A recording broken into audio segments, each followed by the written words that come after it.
Hello नमस्कार। तो कैसे हो आप सभी। स्वागत है आप सबका आपके अपने YouTube channel him study group में। तो आज हम आपके लिए एक और मॉक टेस्ट लेके हाजिर है जिसमें कि आपका हिंदी ग्रामर रहेगा। ठीक है।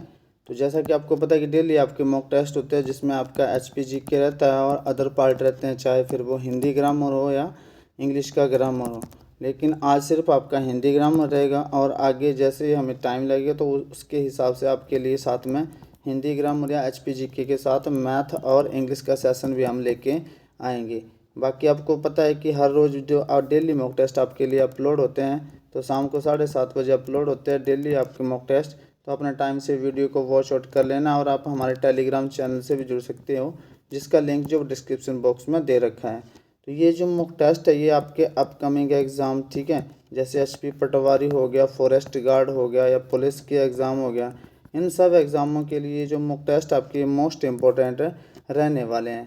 तो चलिए स्टार्ट करते हैं आज का फर्स्ट क्वेश्चन। तो फर्स्ट क्वेश्चन आपका कि जिस वाक्य में एक कर्ता और एक क्रिया होती है उस वाक्य को क्या कहा जाता है। तो सरल वाक्य, संयुक्त वाक्य, विधिवाचक वाक्य या मिश्र वाक्य। तो जिस वाक्य में एक कर्ता, ठीक है, एक कर्ता और एक क्रिया होती है, एक कर्ता और एक क्रिया होती है, तो उस वाक्य को क्या कहा जाता है।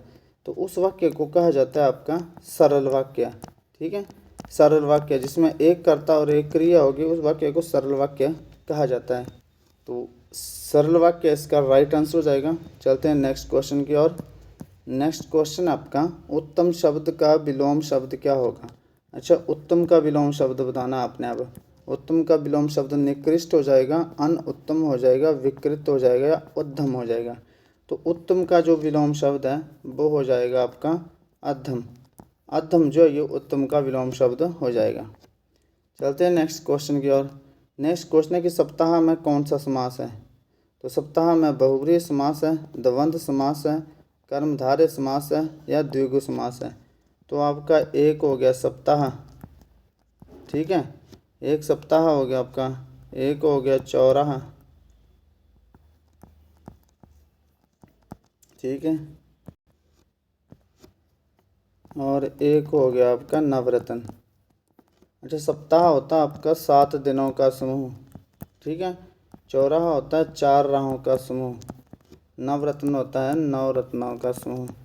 ठीक है, तो ये तीनों क्या बना रहे हैं आपस में एक, तीनों जैसे सप्ताह, ये 7 दिन, 7 दिन क्या है, पहला पद इसका क्या आ रहा है, संख्यावाचक, पहला पद इसका संख्यावाचक आ रहा है। यहाँ भी 4 आ रहा है, पहला पद संख्यावाचक और नवरत्नों का समूह नवरत्न, तो यहाँ भी पहला पद जो वो संख्यावाचक आपका आ रहा है। और साथ में क्या ये समूह बना रहा है, ठीक है, जिसमें पहला पद संख्यावाचक हो और समूह बना रहा हो, वहाँ पे कौन सा समास होता है आपका, वहाँ पे होता है आपका द्विगु समास, वहाँ पे आपका द्विगु समास आ जाता है। ठीक है, तो अब यहाँ पे बहुब्रीहि समास में क्या होता है, बहुब्रीहि समास में होता है कि कोई भी पद प्रधान नहीं होता है। ठीक है, बहुब्रीहि समास में कोई भी पद जो वो प्रधान नहीं होता है। द्वंद्व समास में क्या होता है, दोनों पद प्रधान होते हैं। ठीक है, जो आपका द्वंद्व समास है इसमें दोनों पद प्रधान होते हैं। कर्मधारय में पहला पद जो होता है विशेषण होता है। ठीक है, क्या होता है, विशेषण होता है। और आपका द्विगु समास में पहला पद क्या होगा, संख्यावाचक होगा। द्विगु समास में पहला पद आपका संख्यावाचक होगा और साथ में समूह बना रहा होगा। ठीक है, तो अब सप्ताह, पहला पद पद क्या है इसमें, सप्ताह है ना, 7 दिनों का समूह, तो 7 क्या आ गया, संख्यावाचक आ गया, और दिनों का समूह क्या आ गया, समाहार, आपका समूह आ गया आपका 7 दिनों का समूह। तो इसमें कौन सा आपका समास हो जाएगा, द्विगु समास हो जाएगा। तो चलते हैं नेक्स्ट क्वेश्चन की ओर। नेक्स्ट क्वेश्चन आपका धनुष्टकार में कौन सी संधि है, व्यंजन संधि है, विसर्ग संधि है, दीर्घ संधि है या गुण संधि है। तो धनुष्टकार में, धनुष्टकार जब आप संधि विच्छेद करेंगे तो धनु जमा टकार हो जाएगा, धनु जमा टकार हो जाएगा। और ये कौन सी संधि में होता है, विसर्ग संधि में, जो आपकी विसर्ग लग जाती है। जब इसको आप शब्द में बनाएंगे तो जो इसका धन विसर्ग है इसका क्या बन जाएगा, श बन जाएगा, तो धनु जमा टकार हो जाएगा आपका, ये विसर्ग संधि आ जाएगी। चलते हैं नेक्स्ट क्वेश्चन की ओर। नेक्स्ट क्वेश्चन आपके निम्न में से कौन सी जातिवाचक संज्ञा। अच्छा, शिमला क्या है, शिमला किसी जगह का नाम है और जगह के नाम को कौन सी संज्ञा होती है, जगह के नाम की आपकी व्यक्तिवाचक संज्ञा होती है। कौन सी? व्यक्तिवाचक। दूसरा आपका नेहा। नेहा किसी लड़की का नाम है, तो किसी लड़की का नाम है तो ये कौन सी संज्ञा हो जाएगी? व्यक्तिवाचक संज्ञा हो जाएगी। जो थर्ड है आपकी लड़की। लड़की किसको रिप्रेजेंट करता है? लड़की एक जाति को रिप्रेजेंट करता है, तो ये कौन सी संज्ञा हो जाएगी? जातिवाचक संज्ञा हो जाएगी। फिर आपका बीमारी। बीमारी किसी की जाति नहीं होती, ठीक है ना, किसी जगह का नाम है, तो ये हो जाएगा आपका भाववाचक संज्ञा। भाववाचक संज्ञा हो जाएगी आपकी बीमारी। तो निम्न में से कौन सी जातिवाचक संज्ञा है? तो जातिवाचक संज्ञा आपको लड़की आपके पास आ गई है, जातिवाचक संज्ञा। चलते हैं नेक्स्ट क्वेश्चन की ओर। नेक्स्ट क्वेश्चन आपका कि जो शब्द संज्ञा के जगह पर प्रयोग होता है उसे क्या कहा जाता है? तो अच्छा, संज्ञा की जगह पर जो प्रयोग होता है, जैसे नेहा, तो नेहा के लिए जो हम प्रयोग करेंगे संज्ञा के स्थान पर, नेहा क्या है?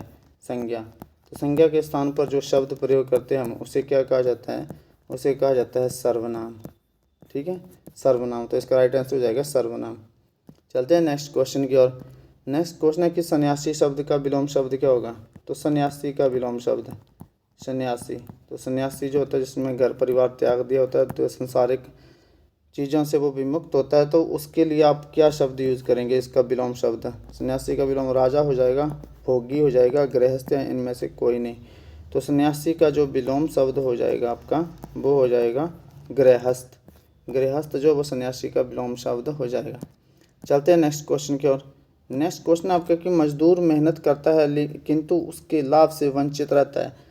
तो सरल वाक्य है, मिश्र वाक्य है, संयुक्त वाक्य है, इनमें से कोई नहीं। तो जहाँ पर भी आपकी एक ट्रिक याद रखना कि किंतु आ जाए, परंतु आ जाए, लेकिन आ जाए, तो ये शब्द आ जाए तो वो जो वाक्य हो जाता है आपका संयुक्त वाक्य होता है। ठीक है, संयुक्त वाक्य होता है। तो एक मजदूर मेहनत तो बहुत करता है किंतु उसके लाभ से वंचित रहता है, तो ये जो वाक्य आपका संयुक्त वाक्य हो जाएगा। चलते हैं नेक्स्ट क्वेश्चन की ओर। नेक्स्ट क्वेश्चन है कि आलस्य शब्द का विशेषण क्या होगा? तो अब आपने आलस्य शब्द का विशेषण बताना है। तो आलस हो जाएगा, आलस हो जाएगा, आलसी हो जाएगा, या अलसी हो जाएगा।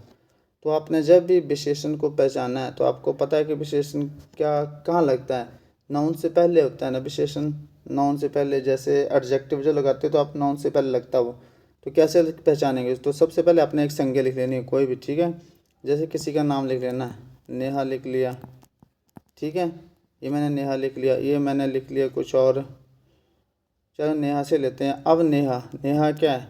संज्ञा है, और संज्ञा से पहले किसका यूज होता है? विशेषण का। तो अब इसमें क्या लिखूंगा? इसमें जो भी शब्द है इनको अपने उठाना और इस पर पुट करना, ठीक है। आपका फिलिंग द ब्लैंक्स। नेहा लड़की है, ठीक है, नेहा लड़की है, यहाँ आपने विशेषण लगाना है। तो नेहा क्या आ जाएगा? आलस, आलस, नेहा लड़की है, ठीक है। ऐसे नहीं, यहाँ पे बताता हूँ आपको। जैसे मैं लिखता हूँ नेहा एक